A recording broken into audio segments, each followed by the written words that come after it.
let's talk about what Mayat is. What Mayat is. Mayat is an ancient Egyptian or Kemetic concept. It is an ancient Egyptian Kemetic concept.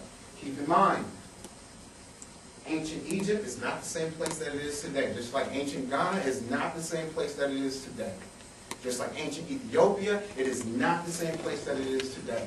I'm talking about the boundaries and the territory, including the languages, even the culture or the value systems, and particularly the religious value systems, shift throughout time.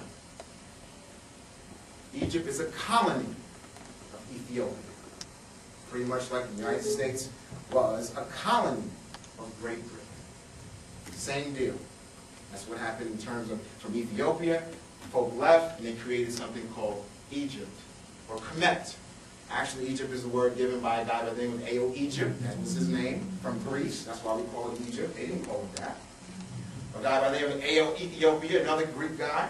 That's who called Rome. That's who referred to. That's who named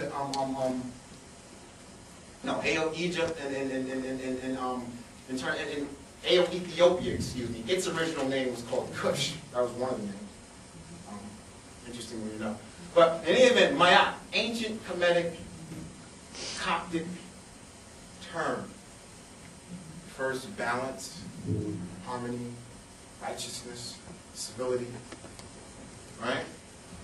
Cheryl Grills writes a lot about Mayat. Says this: Mayat refers to cosmic order and balance as the cardinal principle governing the dynamic functioning of all aspects of the universe. According to the ancestors of ancient Kemet, she refuses to use the word Egypt, by the way. And that's not only black and African American, but she would never call Egypt Egypt. She calls it Kemet or Kemet Egypt. According to the ancestors of ancient Egypt, human behavior and functioning were as much governed by Mayat as by the universe. So here we talk about these ethical principles almost in the abstract, as if it's something we can apply if we want to or not. It's there or not. We can believe it or not. But for them, it was deeper than that. And that's ultimately how I want to theorize Mayat for the streets of Black America. This is not only an ethical understanding, but this is a force in the universe that guides our human behavior. Right? Next. Cheryl Grills, she wants us to look at it. To understand Mayat, at least in 3 different ways. Perpetual veneration, extension of the Supreme Being in our life. That is what you and I are. The extension of the Supreme Being. Perpetual praise of God and or the life force.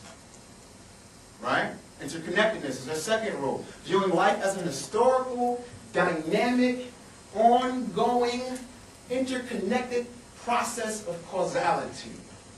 So what is she saying? She's saying, no, not only in the present are we connected, but she's saying historically, back to ancient Africa, we're connected to those folk too. And Mayat is a way to understand that relationship. In spiritual oneness, all beings are an extension of the singular source of creation, and so are not only connected to the source, but to each other. Next. Malana Karenga, he has a book out, comes out in 2004, called Mayat. He actually has another PhD. His PhD is in philosophy, and it was on, it's a pretty long book, and I believe a pretty long dissertation, but it was on Mayat. It was on Mayat. And he writes a lot about Mayat. He writes a lot about Mayat. But let's read what he said. The etymology of Mayat suggests an evolution from a physical concept of straightness, evenness, levelness, including the ontological and ethical sense of truth, justice, righteousness, and order. In a word, the rightness of things. Now, I got a slide coming later that makes this point, but let me say it now because I feel the spirit. Malana Karenga, particularly if you read his book on Mayat, he's saying all this stuff is great. You know, Mayat is balance, Mayat is this, Mayat is that.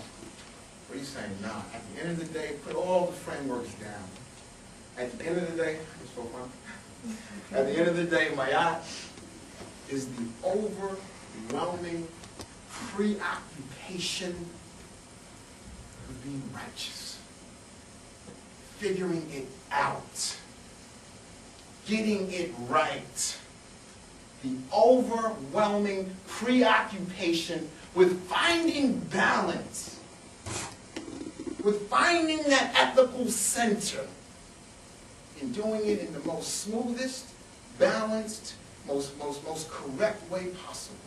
In the book, Maulana Karega ultimately would argue that when you look at Buddhist priests, and for right or for wrong, when you look at Catholic priests, Buddhist priests, or any of these religious orders that are about celibacy and some other things, that is an attempt at what it once was. But at best, it falls below what it once was. But they're trying to, even in their spiritual sects or in their spiritual orders, they're trying to reconstitute what ancient Egyptians were able to create on the ground. Right? The overwhelming preoccupation with being a good person. Who would think you would have to work this hard at? Next. This is a pretty big guy, Obenga. Y'all don't know Obenga, please get him in your library, definitely. But he would argue that there are 4 domains to understanding Ma'at. Right? The totality of ordered existence. So it is about everything. Everything is connected. And you can use or you can locate energy as a way to understand the totality. Right? But the political domain, the social domain, the personal domain, the political domain, this is in which Ma'at is justice and in opposition to injustice. So if you move from Ma'atian frame, you must find something to fight, obviously in a responsible way, but you must find an issue or situation to stand up for if you operate through the lens of Ma'at, particularly if there's injustice around. You must stand up and respond to it. The social domain to Ma'at. This is social domain in which the focus is on right relations and duty in the context of community. So again, that community emphasis with that personal domain. To realize the universal order in oneself, the universe sits inside you, as well as you are a part of the universe. The universe sits inside you, right? To live in harmony with ordered whole, Okay. Typically, when folks say Ma'at, they talk about the 7 cardinal virtues of Ma'at.